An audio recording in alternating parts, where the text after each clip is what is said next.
Assalamualaikum, selamat pagi anak-anak kelas 5 yang hebat. Bagaimana kabarnya hari ini? Ibu harap kalian dalam keadaan sehat selalu dan siap untuk belajar pada hari ini. Semangat ya! Hari ini kita akan belajar tentang tema 9, benda-benda di sekitar kita. Subtema 1, benda tunggal dan campuran, pembelajaran ketiga. Pada pembelajaran hari ini, nanti kalian dapat mempelajari letak geografis negara Indonesia, lalu mempelajari letak kota atau kabupaten menurut garis bujur dan garis lintang. Selanjutnya, kalian dapat mempelajari perilaku yang mencerminkan dan tidak mencerminkan persatuan dan kesatuan. Lalu yang terakhir, kalian juga dapat mempelajari iklan media cetak. Anak-anak, daerah yang ada di Indonesia itu sangat banyak sekali ya, dari Sabang sampai Merauke. Nah, apakah kalian pernah berkunjung ke daerah-daerah yang ada di Indonesia? Daerah mana saja? Nah, Ibu pernah berkunjung ke beberapa daerah yang ada di Indonesia, terutama daerah-daerah yang ada di Provinsi Jawa Barat, yaitu Kota Bandung, Kota Bogor, Kota Garut, dan yang lainnya. Daerah-daerah yang ada di Indonesia terdapat beberapa perbedaan berdasarkan letak geografis dan letak astronomisnya. Letak geografis adalah letak suatu daerah atau negara dilihat dari kenyataannya di permukaan bumi. Nah, letak geografis ini biasanya dibatasi dengan berbagai komponen alam yang ada di bumi, misalnya benua, lalu samudra, dilihat juga dari gunungnya dan juga gurunnya. Berdasarkan letak geografisnya, Indonesia itu terletak di antara dua benua dan dua samudra. Nah, kira-kira apa saja ya? Indonesia terletak di antara benua Asia dan juga benua Australia.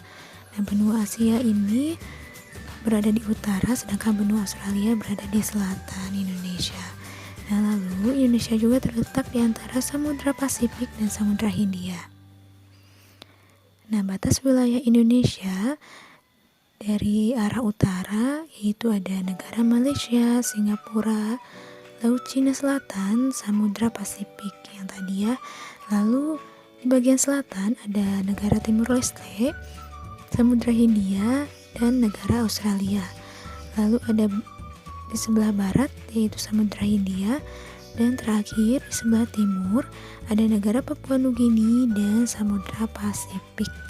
Nanti kalian dapat melihat lebih jelasnya di peta Indonesia ya.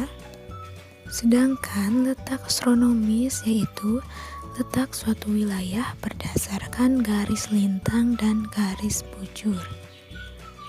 Nah, apa itu garis lintang dan garis bujur? Garis lintang adalah garis hayal yang melintang di permukaan bumi dari barat ke timur. Nah, seperti pada gambar ya. Sedangkan garis bujur adalah garis hayal yang menghubungkan kutub utara dan kutub selatan. Seperti pada gambar juga. Anak-anak, letak astronomis Indonesia yaitu 6 derajat lintang utara sampai 11 derajat lintang selatan, dan 95 derajat bujur timur sampai 141 derajat bujur timur. Letak geografis memiliki pengaruh terhadap negara Indonesia ya, seperti tadi disebutkan. Pengaruhnya yaitu Indonesia memiliki 3 iklim. Yang pertama iklim musim atau muson, iklim tropis, dan iklim laut. Indonesia memiliki 2 musim. Kondisi cuaca di Indonesia dipengaruhi oleh angin musim yang berhembus setiap 6 bulan sekali. Hal tersebut dapat menyebabkan Indonesia memiliki 2 musim, yaitu musim hujan dan juga musim kemarau. Indonesia memiliki keragaman budaya. Letak Indonesia yang berada di 2 benua, yaitu benua Asia dan juga benua Australia, atau berada di cross position, menyebabkan Indonesia memiliki keragaman budaya berupa seni, bahasa, peradaban, dan agama. Wilayah Indonesia sangat strategis. Indonesia berada di posisi cross position atau persilangan antara dua benua dan juga dua samudra. Hal ini menjadikan Indonesia dilalui jalur perdagangan internasional baik dari laut maupun dari udara. Nah, anak-anak, Indonesia juga memiliki keanekaragaman hayati yang melimpah. Letak Indonesia yang berada di kawasan tropis membuat Indonesia kaya akan hasil hutan. Juga memiliki keanekaragaman jenis flora dan fauna yang tidak dimiliki oleh negara lainnya.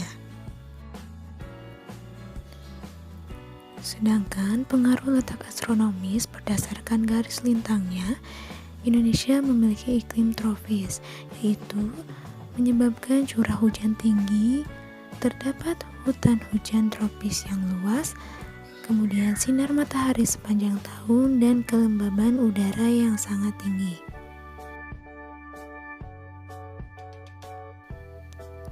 Berdasarkan garis bujurnya, Indonesia memiliki 3 daerah waktu.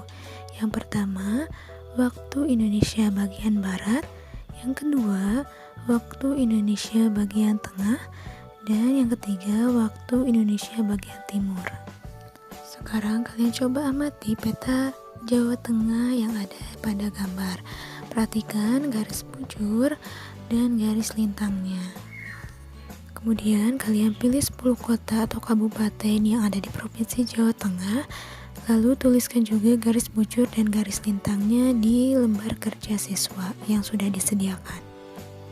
Anak-anak, walaupun di Indonesia di beberapa daerahnya terdapat beberapa perbedaan, kita tetap harus menjaga atau membangun persatuan dan kesatuan. Nah, contohnya coba kalian lihat atau amati video animasi berikut ini. Waktu istirahat pun tiba. Sebagian anak-anak berlarian menuju kantin. Andre Lim datang menghampiri Nabila. "Haiya Nabila, jajan yuk." "Enggak aku bawa bekal dari rumah," kata Nabila. Tak disangka-sangka, Christina pun membawa bekal. Tidak lama kemudian, ada Bagus datang menghampiri Nabila. "Boleh tidak aku makan bareng kalian? Makan sendiri tidak enak," kata Bagus. "Oh, boleh, jawab serentak Nabila dan Christina. Mereka bertiga duduk, kemudian membuka bekalnya masing-masing. Christina membawa roti gandum dengan selai kacang. Bagus membawa nugget dan nasi. Sementara itu, Nabila dibekali ayam goreng, nasi, dan sambal. Waduh, enak sekali ya. Nah, sebelum makan, Nabila mengangkat tangannya kemudian berdoa. Sedangkan Christina melipat kedua tangannya dan menunduk sambil berdoa. Sementara itu, Bagus merapatkan kedua tangannya sambil berdoa. Mereka berdoa bersama. "Tuhan, terima kasih atas makanan yang Kau berikan. Semoga makanan ini memberikan kami kesehatan dan membuat kami mampu melaksanakan tugas kami. Berkati juga mereka yang menyiapkan makanan ini. Semoga mereka mendapatkan berkat yang sama seperti kami. Amin," ujar Christina. "Om Anugraha Amartadi Sanjiwaniya Nama Swaha," kata Bagus. "Allahumma barik lana fima rozaqtana wa qina adzabannar," Nabila berdoa. Setelah berdoa, mereka pun saling berbagi makanan dan senyuman.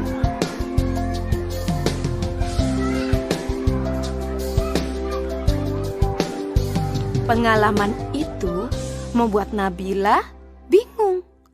Sesampainya di rumah, dia bertanya pada mamahnya, Mama, Mama, tadi aku punya teman baru loh. Namanya Christina dan Bagus Oka. Tapi Mah, mereka kok beda ya sama Nabila? Apanya yang beda, Nabila? Cara doanya, Mah. Oh, bisa jadi agama mereka berbeda. Setiap agama seperti Katolik, Protestan, Islam, Hindu, Buddha, dan aliran kepercayaan punya cara sendiri-sendiri saat berdoa. Intinya sih kurang lebih sama, bersyukur karena masih bisa menikmati makanan. Nabila tidak perlu khawatir ya, berteman saja dengan mereka. Mama juga punya teman baik yang beragama Katolik, Hindu, dan Buddha. Mereka bahkan suka membantu Mama ketika Mama kesulitan. Oh, begitu ya. Kalau kata ayah, berbeda itu indah. Kebayang gak sih kalau di dunia semua wajah orang sama? Setiap orang berbeda agar kita bisa saling mengenali dan menghormati. Kepala Nabila pun terangguk-angguk. Kini dia pun mulai memahami perbedaan pada teman barunya. Senyum Nabila pun mengembang, membayangkan esok hari belajar dan bermain dengan teman-teman barunya yang mengasyikkan itu. Anak-anak yang hebat, selanjutnya coba kalian beri contoh perilaku yang mencerminkan dan tidak mencerminkan persatuan dan kesatuan di kehidupan sehari-hari. Lalu, kalian juga cari makna penting persatuan dan kesatuan bangsa Indonesia. Upaya untuk membangun persatuan dan kesatuan bangsa Indonesia, salah satu contohnya yaitu kita dapat membuat sebuah iklan ajakan atau seruan tentang memperkukuh persatuan dan kesatuan. Nah, lalu kita harus cari dulu iklan itu seperti apa.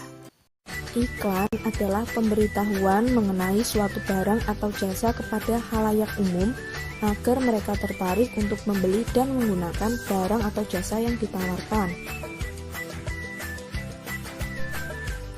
Nah, iklan berdasarkan isinya dibedakan menjadi 3 jenis ya, yaitu ada iklan pengumuman atau pemberitahuan, kemudian iklan penawaran atau niaga, kemudian yang terakhir iklan layanan masyarakat. Nah, untuk iklan penawaran niaga ini dibagi lagi menjadi 2, yaitu iklan penawaran barang dan iklan penawaran jasa. Nah, sekarang kita akan mempelajari dulu apa itu iklan pengumuman ya. Jadi, iklan pengumuman itu adalah iklan yang bertujuan untuk mengumumkan kepada masyarakat mengenai suatu informasi baik perorangan maupun perusahaan. Nah, berikut ada contohnya. Yang pertama, sebelah kiri ada keterangan innalillahi wa inna ilaihi raji'un. Kalian pasti tahu ini iklan pengumuman apa. Ya, pengumuman kematian. Kemudian selanjutnya ada reuni akbar. Nah, jelas ya, ini merupakan iklan pengumuman reuni. Kemudian yang terakhir, iklan pengumuman rapat umum pemegang saham luar biasa. Nah, kalian bisa lihat dari tampilannya berwarna hitam putih. Kalian kira-kira pernah melihat tidak iklan seperti ini? Ya, kira-kira di mana sih? Ya, di koran ya. Di koran kita sering melihat iklan-iklan seperti ini. Nah, sekarang kita akan belajar mengenai iklan penawaran atau iklan niaga, yaitu iklan yang bertujuan untuk mengumumkan kepada masyarakat mengenai suatu informasi, baik perorangan maupun perusahaan. Nah, berikut contohnya ada iklan penawaran barang atau produk, kemudian iklan penawaran jasa. Nah, ini adalah contoh iklan penawaran barang. Ada barang sepatu, baju, kemudian motor. Kemudian kalau untuk penawaran jasa, kita bisa melihat, nah, ada ojek online dan juga pijat terapi.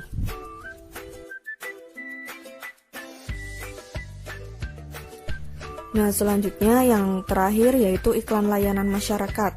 Nah, iklan layanan masyarakat adalah iklan yang bertujuan untuk meningkatkan kepedulian masyarakat terhadap masalah yang sedang dihadapi. Nah, contohnya inilah, ada 3 iklan layanan masyarakat mengenai stop pemanasan global, kemudian larangan untuk merokok, kemudian ayo makan ikan. Nah, ini adalah layanan yang bertujuan untuk meningkatkan kepedulian kita terhadap masalah-masalah yang ada di sekitar kita juga. Nah, anak-anak ibu yang hebat, itu tadi materi untuk pembelajaran hari ini. Kalian harus memahami materinya dengan baik, tetap semangat. Wassalamualaikum warahmatullahi wabarakatuh.